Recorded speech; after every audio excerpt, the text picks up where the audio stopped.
Mickaël, comment tu comptes nous surprendre cette fois?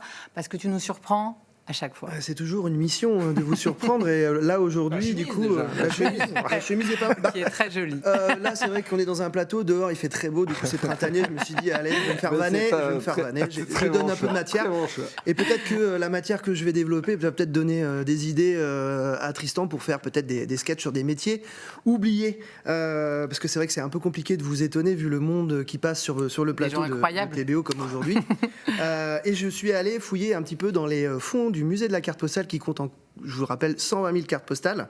Et je suis tombé sur une petite perle qui a un petit peu piqué ma curiosité, qu'on va voir à l'écran. Voilà. Alors pour vous, c'est quoi ? Ça vous dit quelque chose ? Une petite... non, je sais pas. Alors c'est pas l'ancêtre d'un vendeuse de quelque chose. Alors ce sont des vendeurs, oui. Alors ce sont une carte qui représente des piliawariennes qu'on a ici, qu'on appelle aussi piyoutou en gallo. Est-ce que ça vous dit quelque chose ça ? Il va falloir nous expliquer.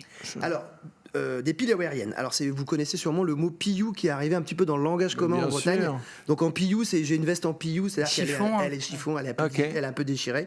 Elle est vraiment en mauvais état. Et les piliaware, donc ce sont les chiffonniers bretons. Ils allaient de village en village, troquant des chiffons contre de la vaisselle. On voit justement dans la carte postale un peu de vaisselle à côté du chien.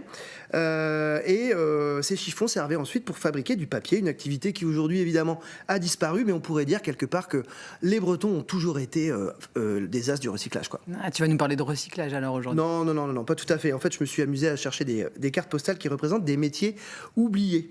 Qui ont complètement disparu, bretons ou pas.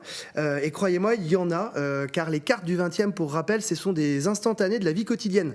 Donc souvent, les photographes prenaient les gens dans leur vie quotidienne. Donc on peut retrouver des métiers comme, par exemple, les goémoniers. Les plus connus, ceux-là. On connaît, donc on part sur quelque chose de connu. C'était des gens qui ramassaient, donc c'était des agriculteurs de la mer, on va dire, qui ramassaient le goémon, ces algues, pour en faire des pains de comment dire, des engrais, brûler, pour faire de l'engrais, ou alors des pains de soude qu'on vendait aux usines. Aujourd'hui, c'est un peu plus mécanisé, mais on voit à l'écran qu'à l'époque, il fallait avoir être solide. Algues vertes. Et c'était les algues noires. Je suis sûre que tu as d'autres exemples encore plus insolites. Alors oui, plus insolites, bon, ça va participer un petit peu au cliché qu'il pleut toujours en Bretagne. Ce sont des réparateurs de parapluies.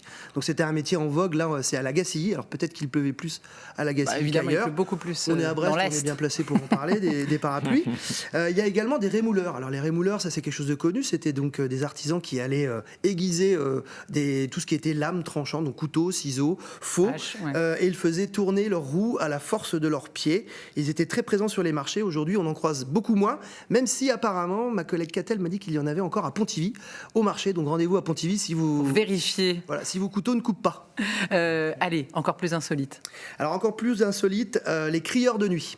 Alors, la fonction du crieur de nuit, j'aurais pu faire ce métier parce que j'ai tendance à crier la nuit. J'aime bien réveiller les gens. Voilà pourquoi. Donc, en fait, ces crieurs de nuit, leur boulot, c'était de réveiller les ouvriers pour qu'ils ne ratent pas l'heure du travail. Mais non. Si. C'est vrai ? Ouais, il n'y avait pas de réveil, il n'y avait pas de téléphone. Voilà, pas de panne de réveil. Alors après, l'histoire ne dit pas qui les réveillait, ces personnes-là, parce que du coup, s'ils loupaient, ils loupaient vraiment tout, quoi. Ils n'étaient pas couchés, sûrement. Et ils n'étaient pas couchés, et du coup, le matin, on avait besoin de pain, et donc il y avait des livreurs de pain, donc l'ancêtre de ceux qui nous livrent la bouffe aujourd'hui. Allez, côté commerce. Alors là, c'est un petit festival parce que j'ai trouvé pas mal d'exemples comme des marchands de cheveux. Alors Pauline, vous pourriez totalement me faire un petit peu d'argent avec mes cheveux.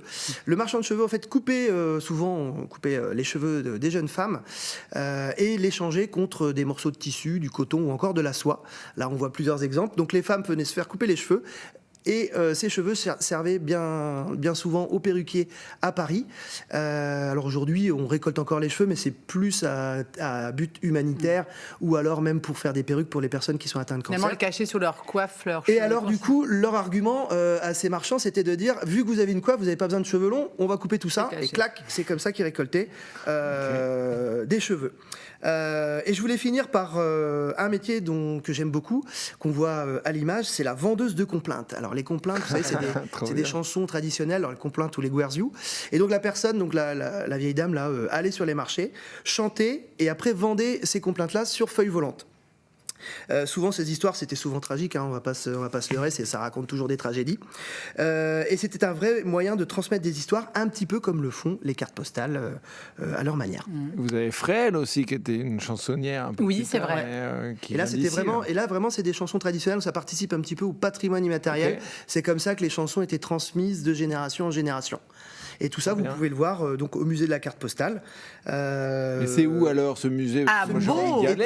Excellent. Il est à Beau. Et en ce moment, on a une formidable exposition autour des bistrots et des cartes postales. Ah bah parfait. Et je vous invite ce week-end à venir, car ce week-end, c'est la nuit des musées. Ouais.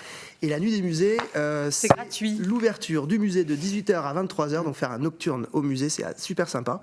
Alors, venez voyager dans le temps à travers les petits bouts de carton qui racontent un petit peu la grande histoire de notre région. Je suis sûre que vous avez tu as beaucoup inspiré. Moi ça me donne trop envie. Je ne sais pas où est Beau, mais je vais regarder dès la fin de la mission où c'est. Merci beaucoup, Mickaël.